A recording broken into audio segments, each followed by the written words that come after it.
So good evening guys. So magkakabit tayo ng sticker para sa ating Shimano Diore o Diore M1420 yung model nung ating RD. So pag bumili kayo sa amin nito, ito yung sticker na marireceive nyo.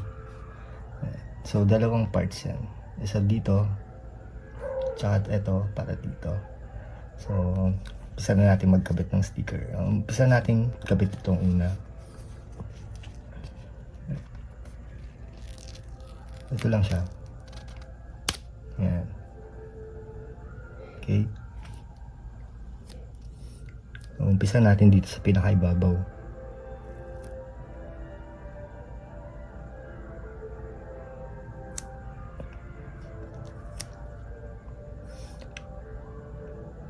So make sure guys na napunasan nyo ng maigi itong RD natin. So mga walang mga grasa, mga ganun, para dumikit ng maayos. So, kung nagkamali kayo, pwede nyo tanggalin. Tapos i-reposition ulit. So yan, nakabit natin yung pinakaibabaw. Tapos tutulak lang natin to. Yan. Tapos yan. Okay. So next, pailalim naman.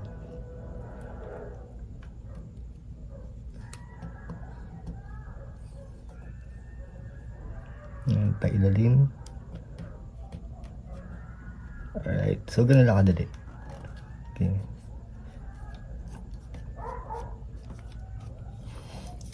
Next part, ito naman.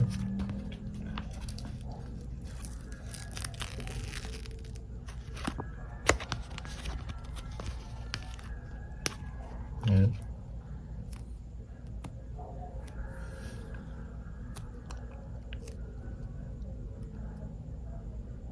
Ito, kabit natin. Ito. Okay. Tapos next, sa taas. Yan. So, madali lang siyang ikabit guys. Yan. Tapos katapos na sa ibabaw, pailalim ulit. So dahan-dahan lang. Yan.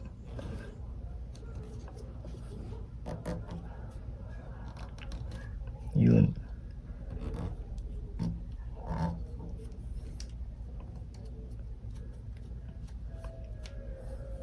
Okay, so yun lang. Ganun lang kadali kabit yung sticker natin para sa ating Shimano Diore na na RD.